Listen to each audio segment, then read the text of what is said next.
Hi again, it's Sylvie. I'm a little bit more awake. It's the middle of the day. Noon. No, not noon. It's quarter after 1. And I want to discuss something that I've had a hard time grasping onto, which is the saying that things happen for a reason. I was not a believer in this. Um, it didn't make sense to me that all the suffering around the world, um, that there was an actual reason for that. That things happen for a reason. It's just not something, I subscribe to.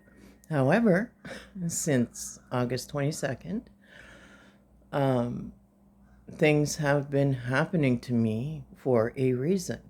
Like today, I'm concerned. I have a coyote living in the field next to me.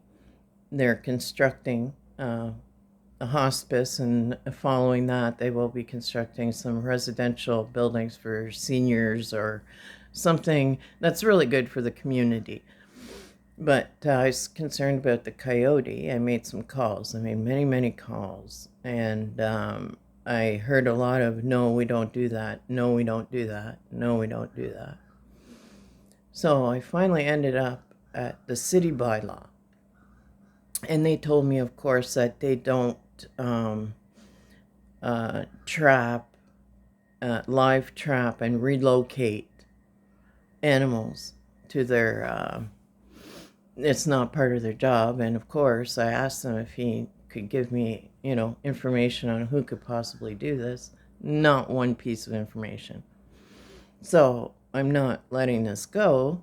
So I thought, I was going to go to the far entrance of Providence Care, the Sisters of Providence, but I ended up going to the new driveway that they're building there for traffic purposes. And right at that moment, I met up with the site supervisor.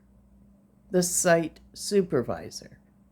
The actual man, not the worker's man who's going to go get me the man and I'm going to have to. No, no. It was the man. We went like this. I saw him. I said, "How are you?" And I asked him what he did, and he told me he was actually the site supervisor. So we discussed the coyote in the field.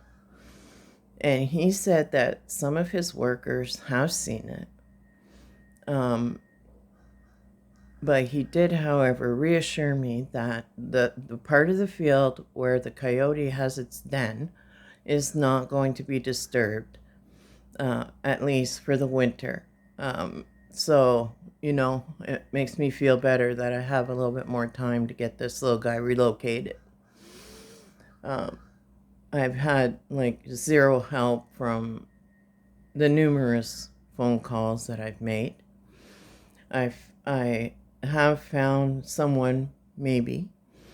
I still have to give him a call to find out, but he looks like somebody who could do it.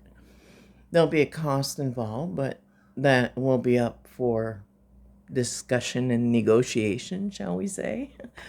I'm just one person. I can't, afford to do all this on my own, but apparently none of the organizations in the city can lend a hand either. So I don't know.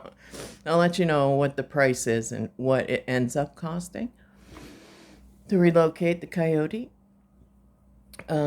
Because he does go out in the community, and I do hear him at night, and he gets all the community dogs, riled up. And who knows?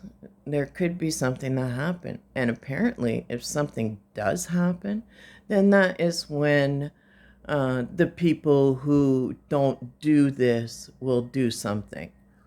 So if the coyote eats Mrs. Anderson's mini poodle, then yes, they will track the coyote down and probably kill it.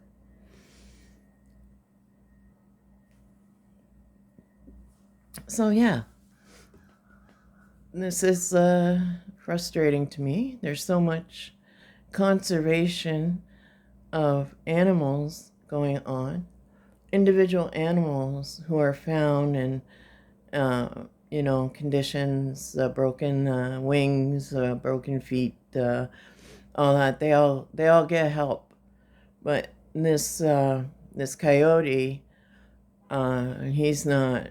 He won't get any help, and if something is not done, he will be driven out of his den, and he will be causing some havoc because he's right in town. So something is going to happen, um, unless he's relocated to his natural habitat, where he can find his queen and make their little princes and princesses.